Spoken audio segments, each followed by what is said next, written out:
নমস্কার, চলে এলাম আরেকটি রান্নার ভিডিও নিয়ে। আজকের ভিডিওতে চিকেনের একটা রেসিপি আপনাদের সাথে শেয়ার করব। প্রথমে কড়াইতে তেল দিয়ে দিলাম, আলু ভেজে নিলাম। ভাজার সময় অবশ্যই একটু নুন দিয়ে নিলাম। এবার আমি ফোড়নে দিয়ে দিলাম গোটা জিরে, গোটা গরম মশলা, শুকনো লঙ্কা আর কাজু বাদাম। এবার দিয়ে দিলাম কুচনো পেঁয়াজ দিয়ে ভালো করে নেড়ে চেড়ে নেব। তারপর দিয়ে দিলাম রসুন, থেতো করে রেখেছিলাম, সেই থেতো করে রাখা রসুন দিয়ে ভালো করে নেড়ে চেড়ে এবার দিয়ে দিতে হবে আগে থেকে বেটে রাখা আদা, জিরে, টমেটো, কাঁচা লঙ্কা, কাজু বাদামের পেস্ট। ভালো করে কষিয়ে নিলাম।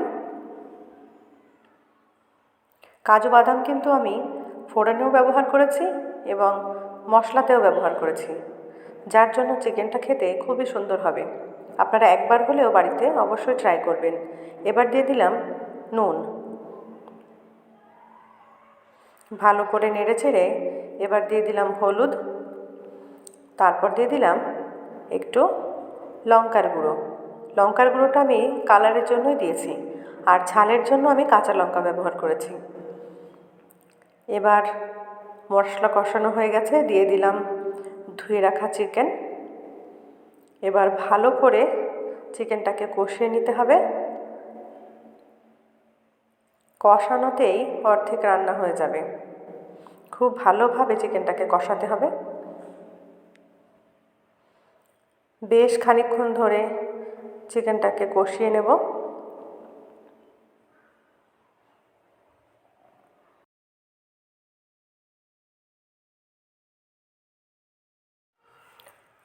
কষানোতেই অর্ধেক রান্না হয়ে যাবে। কষানোর সময় অল্প একটু জল দিয়ে নিলাম।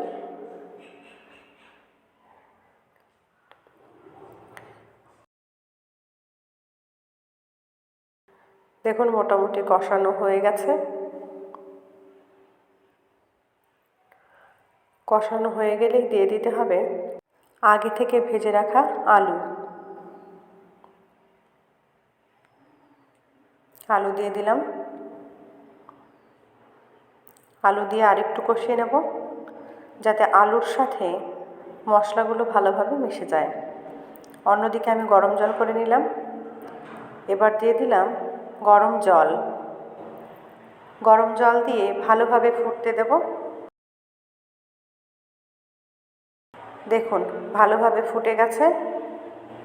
এবার দিয়ে দেব গরম মশলার গুঁড়ো। গরম মশলার গুঁড়ো দিয়ে দিলাম। আমাদের রান্না প্রায় শেষের পথে। কেমন লাগলো ভিডিওটি জানাতে ভুলবেন না। ভিডিওটি ভালো লাগলে একটি লাইক, কমেন্ট ও বন্ধুদের সাথে অবশ্যই শেয়ার করবেন। আর এই রকম নিত্য নতুন ভিডিও দেখার জন্য আমাকে অবশ্যই ফলো করবেন। ধন্যবাদ সকলকে এতক্ষণ সাথে থাকার জন্য। সবার দিন শুভ হোক।